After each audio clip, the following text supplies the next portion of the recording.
Welcome to this video lesson. This lesson will focus on morphemes and affixes. We will start with morphemes. Graphemes represent phonemes. Now we will turn our attention to groups of graphemes that represent sound and meaning. Many words in our language consist of more than one unit of meaning. The reader uses structural analysis to discover the meaning of these words. For the purpose of illustrating structural analysis, let us assume that replacement is an unfamiliar word. You might logically divide replacement into three meaningful units: re, place, and ment. Now pronounce replacement out loud. Consider the contribution each unit makes to the meaning of replacement. You have now successfully used structural analysis. Therefore, we can say that structural analysis is a word identification skill that involves the use of prefixes, suffixes, root words, the words and compound words, and the apostrophes and contractions to discover word meaning. Could you expect a reader to use structural analysis to identify the word unusually?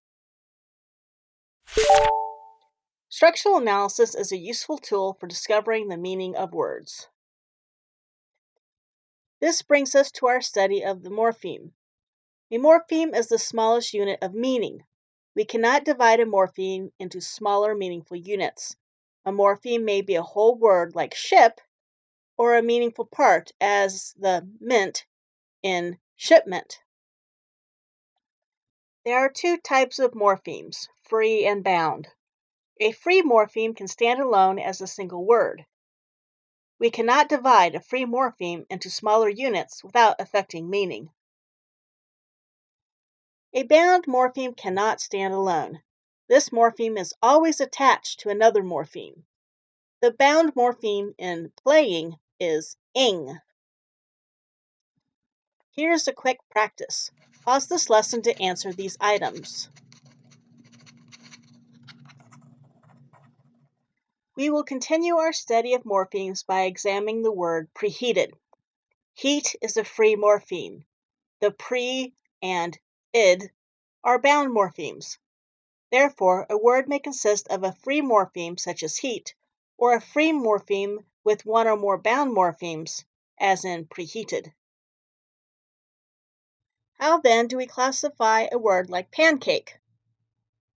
Pancake is a compound word. Does pan have the same meaning as pancake? How about cake? Pancake cannot be divided into its smaller parts and still retain its meaning. Therefore, pancake is a free morpheme.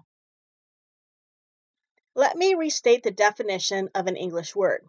For the purposes of teaching reading, a word may consist of a free morpheme, a morpheme that can stand alone, such as jump, or a free morpheme and one or more bound morphemes, morphemes that must be added to another morpheme, such as ing in jumping. A word may also contain one or more word parts borrowed from other languages. Study the words shown here. Each word consists of a free morpheme and one or more bound morphemes. Draw a single line under the free morpheme and a double line under the bound morphemes. Some teachers' manuals or curriculum guides use the term root word as a synonym for free morpheme. Other instructional materials use base word. I will use root word in this video lesson. Now let us turn our attention to affixes. The bound morphemes are divided into two groups, prefixes and suffixes. Pre means before.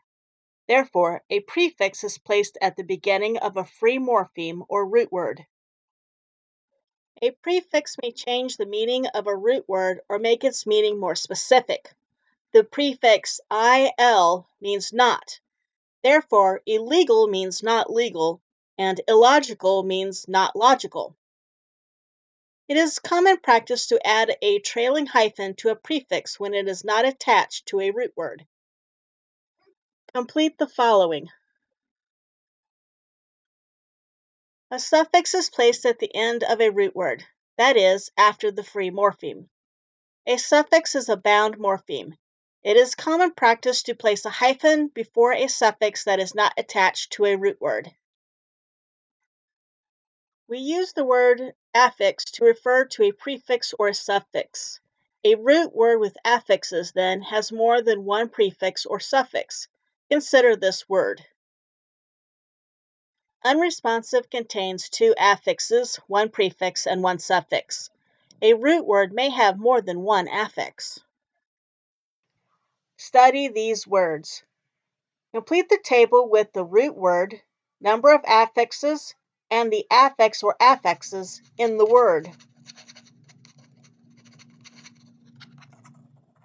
We recognize two types of suffixes, inflectional and divariational.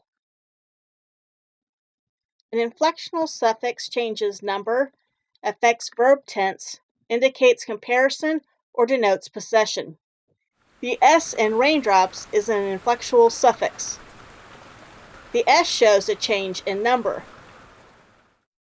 There are two types of inflectional suffixes, comparative and superlative. The comparative suffix er compares two things. For example, my puppy is smaller than your puppy. The superlative suffix est denotes a comparison of three or more things. For example, John is the tallest boy in the class. The differential affects meaning and may change the part of speech. For example, the able in breakable changes a verb, break, into an adjective, breakable. Here are some spelling generalizations for affixes. Adding a prefix does not affect the spelling of a root word.